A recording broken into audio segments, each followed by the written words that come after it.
Info du soir, mesdames et messieurs, bienvenue. Nécrologie, le mouvement pour la citoyenneté et l'émergence du Sénégal présente ses sincères condoléances à la communauté chrétienne suite au rappel à Dieu de sa sainteté. Le pape François Georges Mario Bergoglio, il fut un homme d'une grande humilité et un altruisme incommensurable. De surcroît, il fut profondément engagé en faveur de la justice sociale, du dialogue interreligieux et de la dignité humaine. Son ouverture, sa simplicité et sa vision progressiste ont marqué notre époque et inspiré bien au-delà des frontières de l'Église catholique.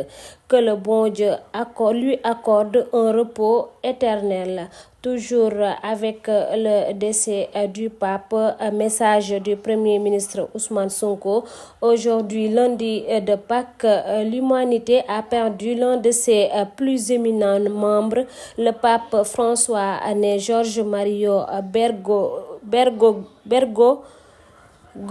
Bergoglio s'est distingué par son engagement dans la lutte contre l'arbitraire et pour la paix. Parmi les voix qui se sont élevées pour dénoncer les injustices, autant pour moi commises à l'encontre du peuple, de groupes ou d'individus, la sienne s'est distinguée par sa voix et son impact, qu'il s'agisse de condamner les conflits armés en Afrique, en Ukraine, en Palestine ou en Birmanie, de dénoncer les conditions de vie des migrants irréguliers, de la famine dans le monde, d'encourager la générosité face aux catastrophes mondiales comme la COVID-19 ou de promouvoir la tolérance interreligieuse.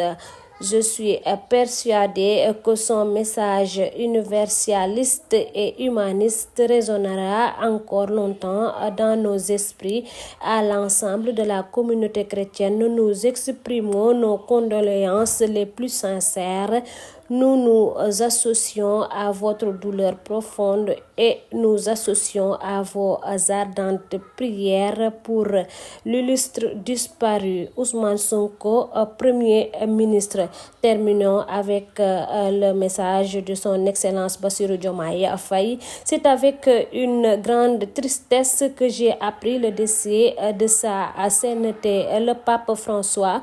Le monde perd une figure spirituelle majeure par son engagement en faveur des plus vulnérables et son appel constant au dialogue entre les peuples et les religions. Il aura incarné une espérance vivante pour les millions de croyants et d'hommes de bonne volonté au nom du peuple sénégalais.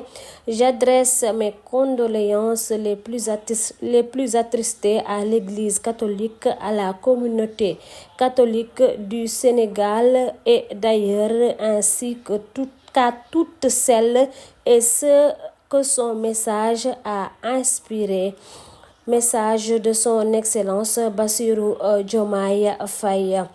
À l'occasion de la 95e édition de la Ziara générale de Tivaouane, j'ai conduit la délégation du gouvernement du Sénégal pour transmettre le message du Premier ministre de la République, du Président de la République, autant pour moi, son Excellence Bassirou Diomaye Faye, et de son Premier ministre, M. Ousmane Sonko, aux côtés de Ousseynou Ly, ministre conseiller porte-parole de la présidence, et le chef de la stratégie digitale de la présidence de la République, de Dr Jim Dramé, directeur des affaires religieuses et de l'insertion des diplômés en langues arabes, du directeur général du journal Le Soleil, du gouverneur de la région de Thiès, du préfet de Tivaouane, ainsi que d'autres éminentes personnalités. Nous avons été chaleureusement accueillis par la vénérable famille Sy, héritière d'un riche legs spirituel et éducatif. Cette ziara est plus qu'un rassemblement religieux, mais elle est un acte acte de foi collectif, une source d'inspiration pour tous ceux qui se servent de la République et un appel constant à l'humanité et à la paix et à la responsabilité partagée. Nous repartons de Tivaouane renforcés par les prières guidées par la lumière de Cheikh El Hadji Malick Sy et plus déterminé que jamais à œuvrer aux côtés des foyers religieux pour un Sénégal juste, stable et uni. Message de Dr Abdourahmane Diouf, ministre de l'Enseignement supérieur et de la Recherche et de l'Innovation. Toujours, on continue avec l'actualité politique. 2 centres de réparation de machines agricoles sont désormais implantés à Dagana et Podor, un projet du programme de coopération pour le développement du ministère coréen de l'Agriculture en partenariat avec l'État du Sénégal. Objectif: accompagner les agriculteurs de la vallée du fleuve Sénégal dans l'entretien et la maintenance de leurs équipements agricoles.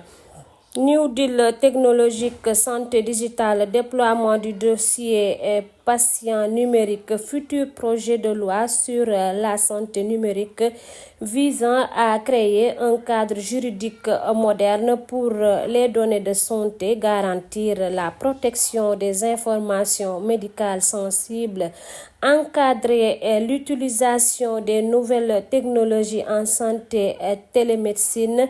IA sont les sujets qui étaient au cœur des échanges de ce 16 avril lors de la rencontre entre Alioune Sall, ministre du numérique, et Ibrahima Sy, ministre de la santé et de l'action sociale dans le cadre de l'opérationnalisation du New Deal technologique. Toujours avec l'actualité politique, 2 centres de réparation de machines agricoles sont désormais implantés à Dagana. C'est toujours la même actualité et terminons avec l'actualité avec la police nationale. Les éléments de la brigade de recherche du commissariat des HLM Biscuiterie ont interpellé ce dimanche 20 avril 2025 un individu pour offre de cession de drogue couche. Ce dernier a été interpellé au cours d'une patrouille avec 30 équipements de couches dissimulé dans un sachet de couleur blanche. Le mis en cause a été placé en garde à vue et l'enquête suit son cours en vue d'interpeller toute personne impliquée dans cette affaire. La police nationale reste mobilisée pour vous protéger et invite ainsi la population à contacter la police nationale pour toute information. C'est tout pour l'info du jour. Merci de vous informer sur RBK International. Au revoir.